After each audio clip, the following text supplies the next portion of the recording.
Good morning, students of 6th semester, and I was teaching you PT in orthopedic 1. So in last class, I have discussed about assessment or evaluation. Last class में मैंने assessment या evaluation किसको कहते हैं इसके बारे में discuss किया था। ठीक है, तो मैं डेफिनेशन लिखता हूँ उसका, लिखो और उसको हम लोग क्लियर करेंगे। किसको कहते हैं असेसमेंट लेना या इवैल्यूएशन लेना, वैल्यूएशन करना। ये बहुत ही इम्पॉर्टेंट पार्ट है फिजियोथेरेपी एज ए फिजियोथेरेपिस्ट के लिए। ठीक है, कि प्रॉपर पेशेंट के बारे में इंफॉर्मेशन लिया जाए और उसको उसके ऊपर टेस्ट कंडक्ट करते हैं और उसके बाद हम लोग डायग्नोसिस पे पहुंचते हैं। तो medical clinical assessment of orthopaedic patient मतलब कि हड्डी से संबंधित या हड्डी मांसपेशियों से संबंधित जो भी रोग है उनके बारे में हम लोग असेस करते हैं पेशेंट को, वैसे पेशेंट को। ठीक है, सबसे पहले असेसमेंट किसको कहते हैं? It is a screening process in which the information is gather from the patient, his personal information, history taking, observation, physical and clinical examination, special test and diagnostic. Diagnostic may be pathological or radiological, which help the clinician to reach the exact diagnosis.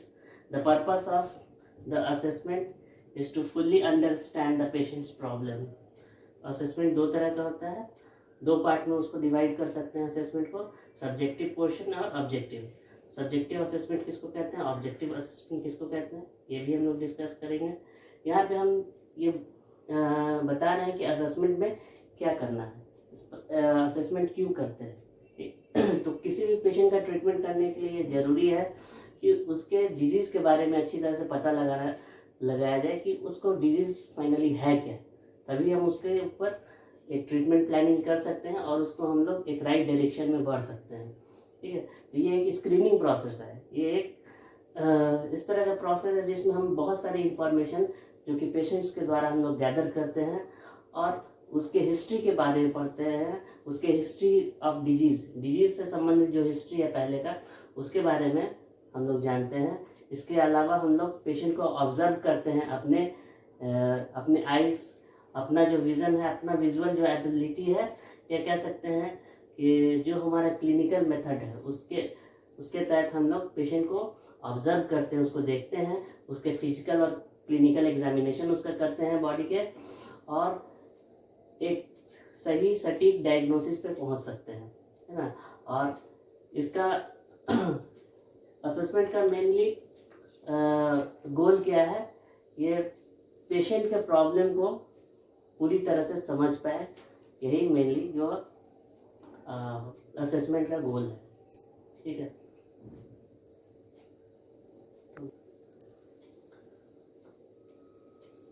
तो assessment को हम लोग दो भाग में divide कर सकते हैं ब्रॉडली, एक सब्जेक्टिव असेसमेंट और दूसरा ऑब्जेक्टिव असेसमेंट।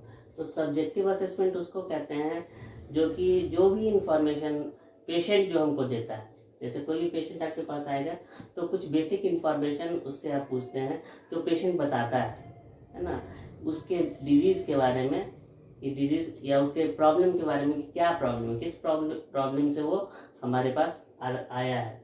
तो जो भी इंफॉर्मेशन जो कि हम पेशेंट से लेते हैं उसी के लैंग्वेज में हम लोग को लिखना है और उसको हम लोग सब्जेक्टिव असेसमेंट कहते हैं।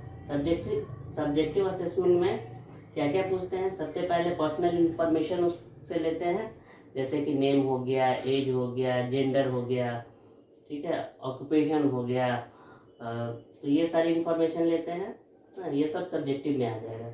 इसके अलावा जो उसको अभी जो परेशानी है, जिस परेशानी से वो आया है, चीफ कंप्लेन जिसको कहते हैं, वो भी सब्जेक्टिव का ही पार्ट है। इसके अलावा हिस्ट्री पेशेंट का जो हिस्ट्री हम लोग लेते हैं कि वो डिजीज़ कैसे हुआ, कब स्टार्ट हुआ, कैसे बढ़ा और उसके लिए क्या क्या वो ट्रीटमेंट पहले ले चुका है, तो वो सारा कुछ जो है वो सब सब्जेक्टिव का पार्ट होगा। इसमें सब्जेक्टिव असेसमेंट में जो हम लोग प्रिस्क्रिप्शन तैयार करते हैं तो उसमें पेशेंट के लैंग्वेज में ही हम लोग उसको लिखते हैं और उसमें कोई मेडिकल टर्मिनोलॉजी का यूज़ नहीं करते हैं। Now objective assessment. Objective assessment किसको कहते हैं? तो ऑब्जेक्टिव असेसमेंट वो सारे प्रोसीड्योर को मिला कर कहेंगे जिसमें कि हम लोग पेशेंट को ऑब्जर्व करते हैं, पेशेंट को क्लिनिकली देखते हैं, ठीक है ना, जैसे कि स्वेलिंग है कि नहीं है, ठीक है, और भी बहुत सारे स्ट्रक्चर जो है उनका डिफॉर्मिटी तो नहीं है, सब कुछ नॉर्मल है नहीं, तो क्लिनिकल ऑब्जर्वेशन इसमें आ जाएगा। इसके अलावा physical and clinical examination. Physical examination वही डिफॉर्मिटी के बारे में कोई पूरा एग्जामिनेशन होगा, हाँ, ये नॉर्मल उसका फिजिकल बिल्ड है कि नहीं, है ना। इसके अलावा हम लोग क्लिनिकल टेस्ट करते हैं, बहुत सारे क्लिनिकल टेस्ट करते हैं, जैसे रेंज ऑफ मोशन मेज़र करना, जैसे स्ट्रेंथ ऑफ मसल्स देखना, कोऑर्डिनेशन को चेक करना। तो ये सारे चीज़ जो होते हैं जो हम लोग क्लिनिकल टेस्ट कंडक्ट करते हैं, और तो वो सारे कुछ जो है वो ऑब्जेक्टिव असेसमेंट का पार्ट है। और इसमें जो क्लिनिशियन है उसको मेडिकल टर्मिनोलॉजी यूज़ करते हैं, और उसको एक्सप्रेस करने के लिए, उसको प्रिस्क्राइब करने के लिए, प्रिस्क्रिप्शन बनाने में उसमें हम लोग मेडिकल टर्मिनोलॉजी का यूज़ करते हैं, ठीक है। तो ये असेसमेंट जो है ये क्यों ज़रूरी है? तो a correct diagnosis depend upon the knowledge of functional anatomy, accurate patient's history of the disease, observation and thorough examination. मतलब करेक्ट डायग्नोसिस के लिए एनाटॉमी क्लियर होना चाहिए, फंक्शनल एनाटॉमी होना चाहिए, पता होना चाहिए कि कौन सा पोर्शन क्या है, कहाँ पे है, किस तरह से सिचुएटेड है, क्या फंक्शन है, इसके बारे में सारा क्लियर होना चाहिए। इसके अलावा पेशेंट का हिस्ट्री जो है वो भी बहुत इंपॉर्टेंट है, जो डिजीज़ उसको है उससे रिलेटेड जो हिस्ट्री है वो भी बहुत इंपॉर्टेंट है, और क्लिनिकल ऑब्जर्वेशन और एग्जामिनेशन बहुत इंपॉर्टेंट है। तो ये तीनों चीज़ जो है, ये 3 या 4 चीज़ जो यहाँ पे हम लोग बताए हैं, इसको कलेक्टिवली सबको मिला के जो है वो डायग्नोसिस पे हम लोग पहुँचते हैं। तो एग्जैक्ट डायग्नोसिस पे, करेक्ट डायग्नोसिस पहुँचने के लिए ये पूरा प्रोसेस है। अब डिफरेंशियल डायग्नोसिस किसको कहते हैं? डिफरेंशियल डायग्नोसिस कहते हैं कि कोई भी डिजीज जो कि आप सस्पेक्ट कर रहे हैं कि वो डिजीज़ है, लेकिन उसके अलावा बहुत सारे सिम्टम्स, साइन एंड सिम्टम्स जो है दूसरे डिजीज से भी उसको मिल रहा है, तो हम लोग कैसे डिजीज को एक्सक्लूड करेंगे, कैसे जो है वो हम लोग एक्सक्लूड करेंगे कि ये सर्टेन डिजीज जो हम सोच रहे हैं वो है और जो दूसरा है वो नहीं, ठीक है। दो को कंपेयर करने के लिए हम लोग जब टेस्ट करते हैं, या अपना जो भी डायग्नोस्टिक है, इमेजिंग है, जो भी हम लोग उसको यूज़ करते हैं, पैथोलॉजिकल टेस्ट है, उसके आधार पे हम लोग डिफ्रेंशिएट कर सकते हैं डिजीज़ को। दो समान तरह के डिजीज़ को डिफ्रेंशिएट करने का जो प्रोसेस को कहते हैं differential diagnosis. Now symptoms and sign. There are 2 terms which you usually heard, that is symptoms and sign। Symptoms किसको कहते हैं और साइन किसको कहते हैं, और दोनों में डिफरेंस क्या है? तो symptoms, a symptom is an effect or feeling which is noticed by the patient only. It is a part of subjective assessment. For example, complaint of pain by the patient। ठीक है, कहने का मतलब हुआ कि जो सिम्टम्स होगा वो सिर्फ पेशेंट फील करेगा, उसको दूसरे लोग जो है डॉक्टर, क्लिनिशियन वो फील नहीं करेंगे। तो इसलिए वो जो भी ऐसी फीलिंग जो कि पेशेंट खुद एक्सपीरियंस कर रहा है, पेशेंट खुद जो है उसको झेल रहा है, बता रहा है, तो उसको हम लोग कहते हैं सिम्टम्स। तो सिम्टम्स जो होगा वो सब्जेक्टिव का पार्ट होगा, सब्जेक्टिव असेसमेंट का पार्ट होगा, और साथ साथ जो भी इसके लिए जो भी टर्म यूज़ किया जाएगा वो मेडिकल टर्मिनोलॉजी में नहीं होगा, ठीक है। दूसरी है और साइन किसको कहते हैं?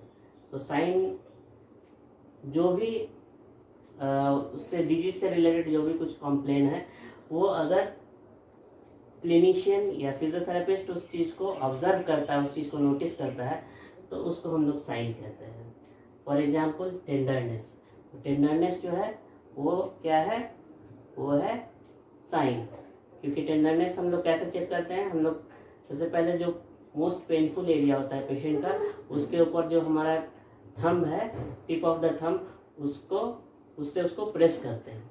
तो जाहिर है कि अगर वो टेंडर एरिया है या पेनफुल एरिया है, जब उसको प्रेस करेंगे तो उसका फेशियल एक्सप्रेशन हम लोग नोटिस करेंगे। तो there is change in facial expression of the patient. तो दर्द से क्या होगा, उसका फेशियल एक्सप्रेशन चेंज हो जाएगा, या हाथ अपना वो खींच लेगा, या जो भी पार्ट है उसको दबाएंगे तो अपने आप को चेंज कर लेगा तुरंत उससे।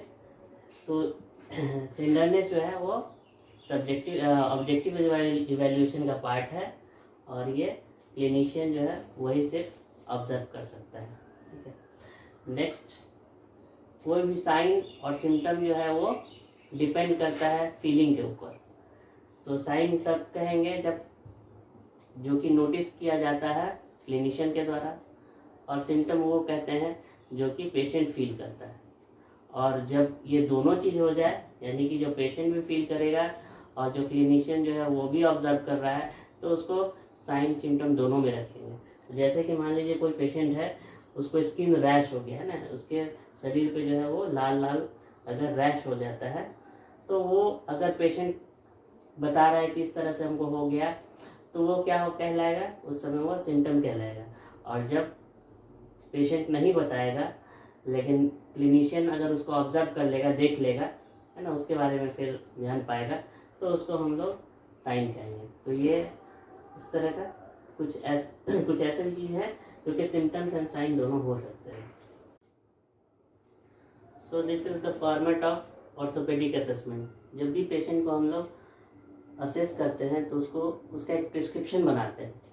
प्रिस्क्रिप्शन जो है वो नोट डाउन जो है वो प्रिस्क्रिप्शन होना बहुत ही ज़रूरी है, जिससे कि हम उसके डिजीज़ के बारे में हमेशा अपडेट रहेंगे कि क्या प्रॉब्लम था। सेकेंड टाइम में जब आएगा तो हमको परेशानी नहीं होगी ना, एक बार देख लेंगे तो हमको समझ में आ जाएगा।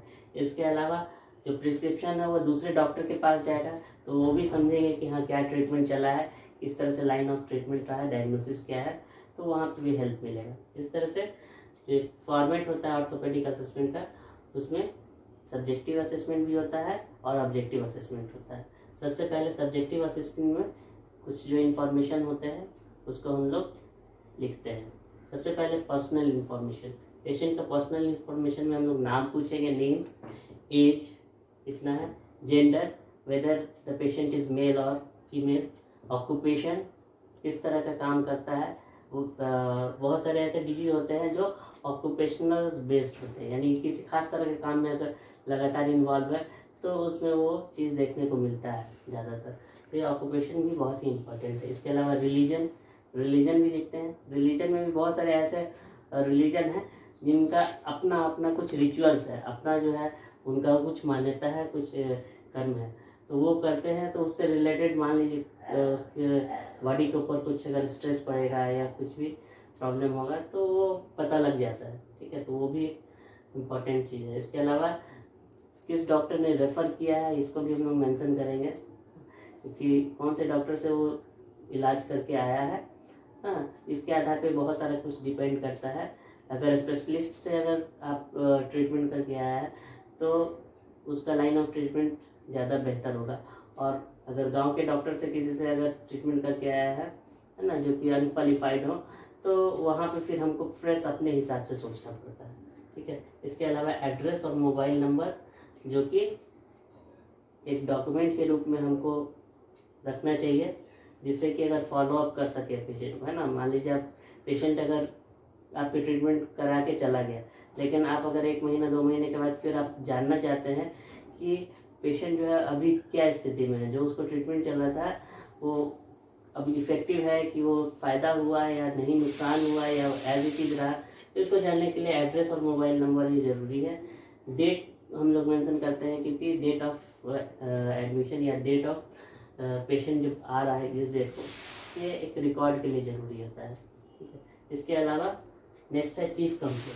जो चीफ कंप्लेन है उसको हम लोग नोट एक्सप्रेस करते हैं C/C, सी से हो गया चीफ और सी से कंप्लेन, मतलब मुख्य रूप से क्या उसको दिक्कत है ना। बहुत सारे दिक्कत हो सकते हैं, लेकिन हमको जो है अब क्लिनिशियन को जो है वो मुख्य रूप से उसको क्या प्रॉब्लम है उस पर फोकस करना है ना। बहुत सारे ऐसे पेशेंट्स होते हैं जो कि बताते हैं कि हमको यहाँ भी दर्द है, वहाँ भी दर्द है, वहाँ भी दर्द है ना, तो 25 तरह का प्रॉब्लम बताते हैं ना। लेकिन हमको उनका जो मेन प्रॉब्लम है वो सुनना है, उसका इलाज करना है ना। डेविएशन से बचने के लिए ज़रूरी है चीफ कंप्लेन लिखे, या C/O भी लिखते हैं। C/O का मतलब हो गया कंप्लेन ऑफ पेशेंट, ठीक है। नेक्स्ट जो है हम लोग ड्यूरेशन लिखते हैं कि ये जो भी प्रॉब्लम है चीफ कंप्लेन इसका है वो कितने दिनों से है, मतलब pain in neck from last 1 month, या pain in back from 2.5 month. तो इस तरह से हम लोग ड्यूरेशन भी देते हैं। इसके अलावा अगर राइट साइड या लेफ्ट साइड में एक्सट्रीमिटीज़ में अगर होता है, मतलब लोअर एक्सट्रीमिटीज़ में या अपर एक्सट्रीमिटीज़ में, तो वो उसमें साइड भी हम लोग मेंशन करते हैं कि लेफ्ट साइड में है तो लेफ्ट साइड लिखेंगे, राइट साइड में है तो राइट साइड में लिखेंगे, और अगर दोनों है तो बाइलैटरल लिखेंगे, यानी कि दोनों साइड में। उसके नेक्स्ट है हिस्ट्री टेकिंग। तो हिस्ट्री जो है ये बहुत ही इम्पोर्टेंट पार्ट है। बहुत सारे ऐसे डिजीज होते हैं वो 90% जो है वो हिस्ट्री से ही आपको उसका पता लग जाएगा कि हिस्ट्री अगर आप प्रॉपरली अगर एक ढंग से अगर उसको क्वेश्चनायर करते हैं तो हमको डिजीज़ के बारे में पता लग जाता है, हिस्ट्री से ही ज़्यादा कुछ पता लग जाता है, ठीक है। तो इसलिए history is very important. History में हम लोग क्या करते हैं, हिस्ट्री में हम लोग प्रेजेंट इलनेस के बारे में पता लगाते हैं, मतलब कि जो आपको जो प्रॉब्लम हुआ है, अभी जिस प्रॉब्लम के लिए आप आए हैं वो उसका क्या हिस्ट्री है, उसके पीछे क्या कभी ट्रॉमा हुआ था या इंजरी हुआ था उसके बाद स्टार्ट हुआ, या कभी गिर गए थे, हाल फिलहाल में कहीं गिरे हैं उससे रिलेटेड हो सकता है, उसके बाद होता है, या कई बार RTA होता है, रोड ट्रैफिक एक्सीडेंट, ठीक है, यानी कि रोड ट्रैफिक एक्सीडेंट्स जो होते हैं व्हीकल से, तो वो भी हो सकता है, तो उसके बारे में मेंशन करेंगे। इसके अलावा किस टाइप का इंजरी है, डायरेक्ट है इनडायरेक्ट है ना। मान लीजिए डायरेक्ट हिट अगर होता है ब्लो फ्रॉम ए स्टिक तो वो हो गया डायरेक्ट, ठीक है। और अगर मान लीजिए कि गिरने से या मोच आ गया तो वो इनडायरेक्ट हो जाएगा, मतलब डायरेक्टली उस पर ब्लो नहीं हुआ है ना, तो इनडायरेक्ट भी हो सकता है। बेंडिंग इंजरी हो सकता है, यानी कि अगर अचानक से कोई पार्ट जो है झटके से अगर बेंड हो जाता है ना तो उसको बेंडिंग कहते हैं, तो बेंडिंग इंजरी हो सकता है। या ट्विस्टिंग हो सकता है, कई बार ट्विस्टिंग या रोटेशनल जो होता है वो मूवमेंट जो होता है जिसके कारण इंजरी होता है, जैसे स्पोर्ट्स में होता है ना, जैसे लिगामेंट का इंजरी होता है नी जॉइंट्स के अंदर, या स्प्रेन हो जाता है एंकल का, ये सब ट्विस्टिंग मूवमेंट के कारण हो सकता है। तो किस तरह का रोटेशनल इंजरी है या ट्विस्टिंग है उसके बारे में हमको पूछना है। इसके अलावा ड्यूरेशन हम लोग मेंशन करेंगे कि जो अभी इसका प्रेजेंट इलनेस जो है उस कितने समय से है, पिछले कितने समय से है।